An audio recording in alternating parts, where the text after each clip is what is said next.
Morning, guys. Welcome to Coffee Chat. Mm-hmm. Well, guys, that right there was my first sip. Even though it's a little later this morning than what normally I am, Judy and I were in there talking, and I went and got my cup, and just a few minutes ago. And, I'm out here sharing my first sips with you. And I'll tell you what, that tells you just how precious you truly are to me. Now, guys, I'm reading all these various articles looking for something really great to come out and report.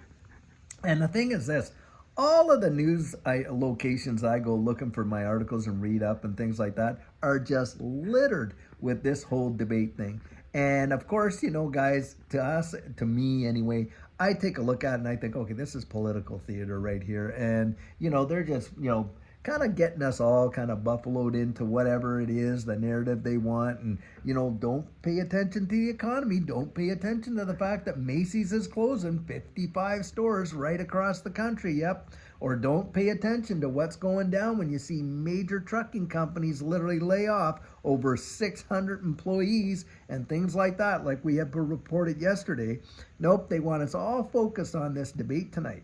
And something else that I find very curious and actually quite confusing is this, and maybe you guys can help me understand it. I don't know how this is possible, but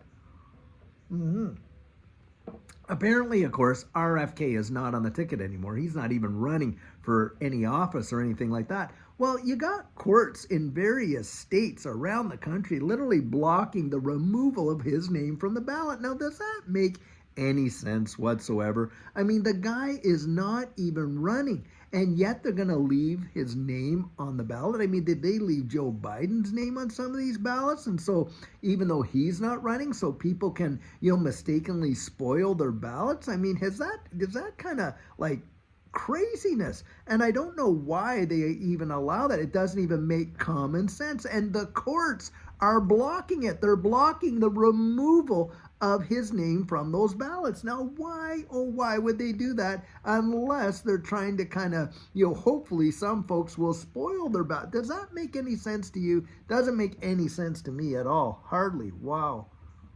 And that's why I say it's nothing but a dog and pony show, because there's no way any rational people would do that. And that's why these articles are out there, because the ridiculousness of it. And, you put it out there and it says, and people are thinking, my gosh, have they lost their noodles? There's no common sense to it whatsoever. And so, guys, I think sometimes they're intentionally doing this just to rile people up, and perhaps even to get people to, mistakenly spoil their ballots voting for someone who's not even running. You may as well put Mickey Mouse and Donald Duck on the ticket down there, and hopefully folks will put their name. Total nonsense whatsoever. And that's where I come out and say they really must believe that we are just kindergartners. Or does our votes even matter? Now, I personally don't even get to vote because I'm a permanent resident. And guys, I'm going to tell you something. Next month, I qualify to apply to get my naturalization. And boy, can I not wait to pledge allegiance to that girl right there, that flag. I'll tell you what, I love this country. I love Texas. I love living here in the United States.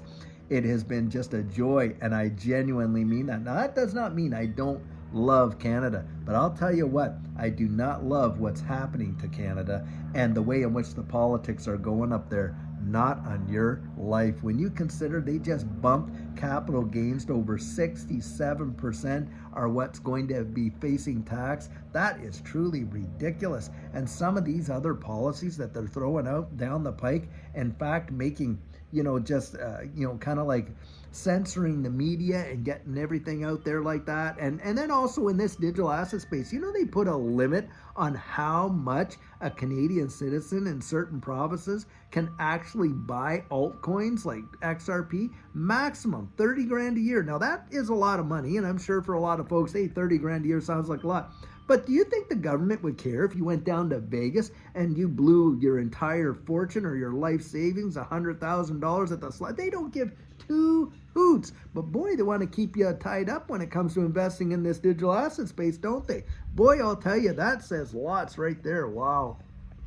When the government can tell you how much, and you're not doing anything illegal. I mean, it's not nefarious, but they're telling you how much of your own money that you've worked for after tax dollars that you can decide to spend and invest on certain things and things like that. And that to me is just outrageous. But that's kind of like where things have went down. And that's why, guys, I love liberty. I love the fact that you can come and live in a place where, look, your liberty is protected. And I'll tell you, that's why I love living in Texas. I love Texas for the attitude they have towards liberty that they allow their citizens and that they encourage their citizens by right, not privilege, mind you, by right to enjoy right there. I'll tell you that. And if there's anything really to focus on when it comes to this next election cycle, guys, look, for me, I'll tell you what, if I was in the position where I could cast a vote, it would be towards those who would support the ideals and the principles that I hold dear. And that's how I would do it. Absolutely 100%. And by the way, for those of you, what a congratulations there for John Deaton and winning his primary. Now, guys, the real fight is on. And apparently John Deaton is out there trying to get a debate with Elizabeth Warren, and she's having nothing to it. Nothing to it.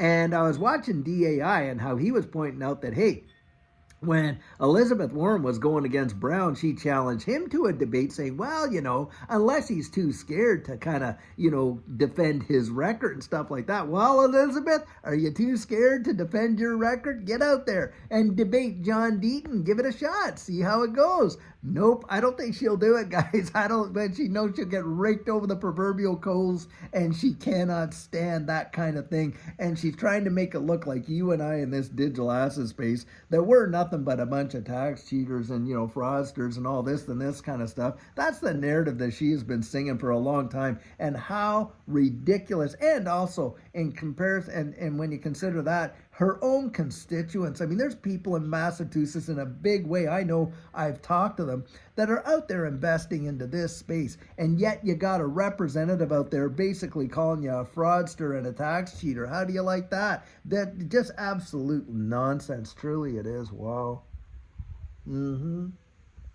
And guys, I don't know, maybe if you're going to be watching it, I'll probably catch, like I say, a few clips of it or whatever, but I don't think I'm going to watch the whole thing, you know, because I just can't even endure listening to the absolute baloney that goes on. And then, of course, you got hours before it, they're going to have all kinds of talk about who's going to say this, this, and this. Then they're going to have the debate. Then after the debate, they're going to rip it to shreds for probably the next 3 or 4 days. Oh my goodness, is this going to provide them with heaps and heaps of material and as distraction and to get us focused on over here as much as they possibly can. That is for sure. Guys, keep your ears to the ground. Keep your nose right into what you know to research and things like that. And don't let yourself get all wound up and you know, distracted by what's coming down the pike over here. Because, guys, what's coming in the future, big way. And if we're out there and we're paying attention, do I believe that we could literally see changes in our circumstances that would actually affect our families to the positive for generations should Jesus tarry. Right there, I'll tell you what. Wow. Well, guys, I sure hope you're having an amazing day. It's an absolute gorgeous one out here in Texas. And until later on this afternoon, we have a fabulous video for you. Have a great one and take care.